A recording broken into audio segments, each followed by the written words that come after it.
Hello guys, what's up? So I'm back again for another tutorial video. So in this video, I will gonna show you how to install the ChatGPT app on PC or laptop. So if you are interested, then keep on watching. But before all that, if you are new to my channel, consider to like and subscribe for more videos like this. And also, you can comment down below if you have something that you want to make a tutorial about. So without further ado, let's start the tutorial. So to install the ChatGPT app on PC or laptop, it's actually pretty easy. Just follow what I'm going to do. So for the first step, I want you to open your Google Chrome.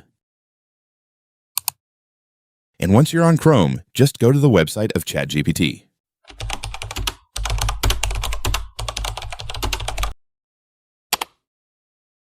And once you're on the website, next, I want you to click this three dots here at the top right corner. And then a drop-down menu will appear. So on this menu, I want you to select the cast, save, and share. And then there it is. You will now see the install button for the website right here. And then just click install. And after that, it's done. Congratulations. You will now have the app installed on your PC or laptop, so you can now start using it. And so that's just how you do it, guys. Now that you've watched this video, you can now do it yourself. So that concludes for our tutorial video for today. Thanks for watching. Goodbye.